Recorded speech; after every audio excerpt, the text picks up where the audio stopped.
love the way you hold me. Love the way you hold me. Everything every day. I'm so special. I love the way you hold me. And you hold me. Everything every day. But you're special in some way. I love you in the words and my brain takes breath. I can't imagine needing more than you said. So I love the way you hold me.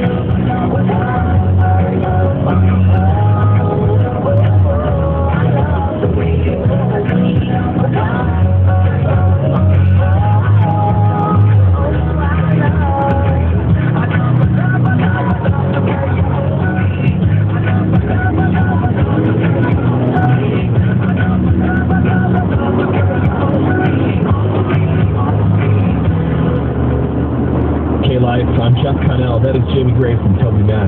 It's called Hold Me. So Jamie was discovered thanks to YouTube. One of the modern technology artist discoveries now. And Toby Mac said that actually jump-started him back into wanting to find... The Hood is urging lawmakers to return... Same is the title of the song. Our verse of the day. The broadcast that became Compassion Radio.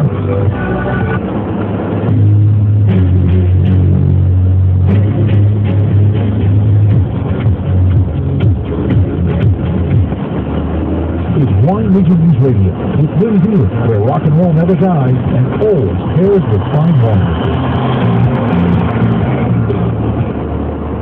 Some way, I love you more than the words in my brain can express. I can't imagine even love you less. So I love the way you hold me. I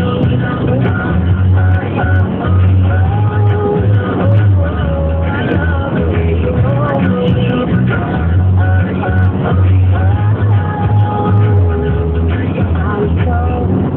Grateful and thankful for all you've done. Wish I could tell you in a short story or two. But all I have is my voice and this guitar.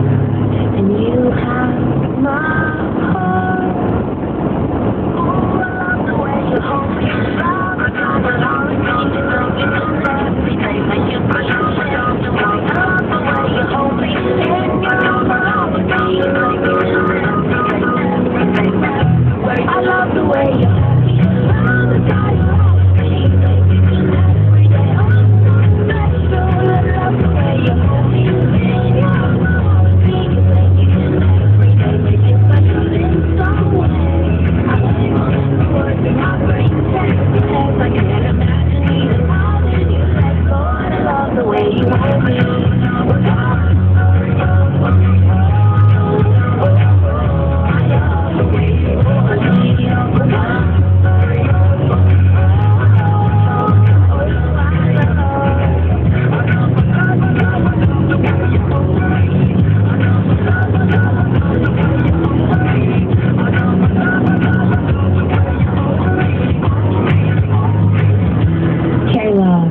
New one from Jamie Gray. It's called Hold Me. 33 after. We're Scott and Kelly. I walked down the hall.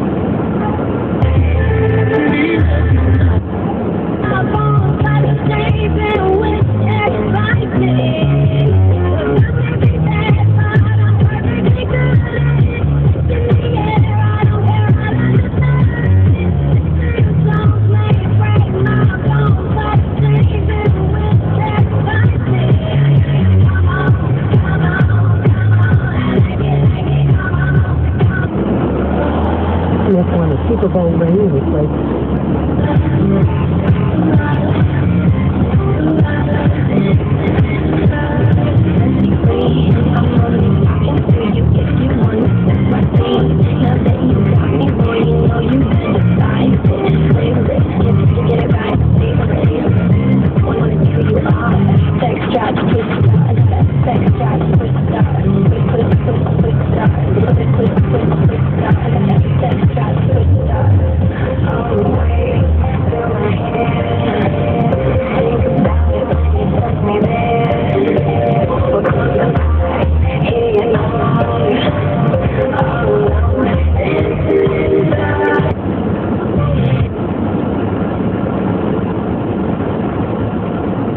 enough, not in my opinion, but this is a process that could be repeated over and over again to ultimately sympathize the government considerably.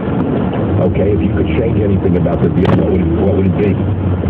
Well, the piece that I wish that had been included explicitly in this deal would have been reforms to our entitlement programs.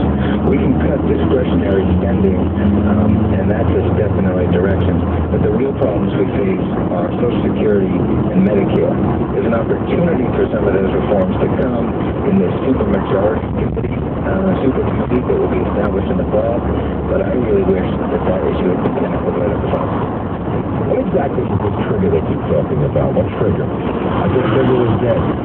In November, a new supercommittee, which will comprise of 12 members of Congress, 6 from the Senate and 6 from the House, 6 Democrats, 6 Republicans, will be expected to report out recommendations to cut spending an additional $1.2 to $1.5 trillion. If that committee can favorably report out these recommendations, meaning that they can garner 7 of the necessary 12 votes, then the recommendations automatically go to Capitol Hill. They are promised to vote in both the House and the Senate, and if they pass, one would expect that the President would have no choice but to sign that deal.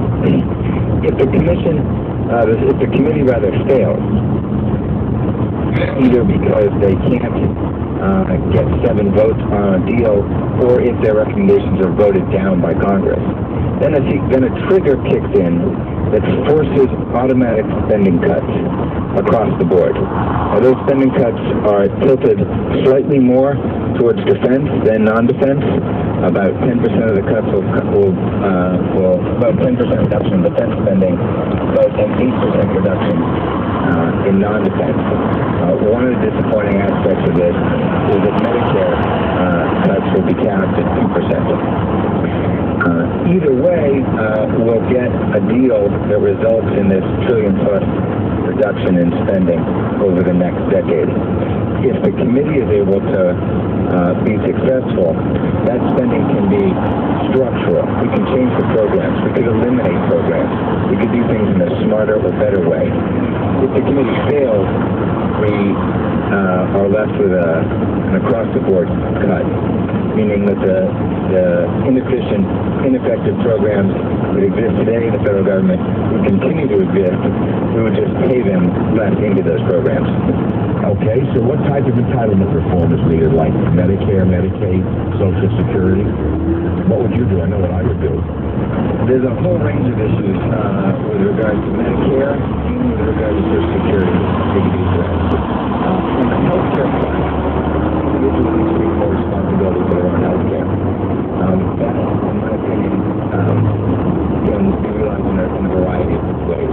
For one, I think people simply have to be more responsible and more healthy. They have to have more skin in the game and recognize that their own decisions affect their own health outcomes. From a full perspective, I think this means that they have to pay more for their health care.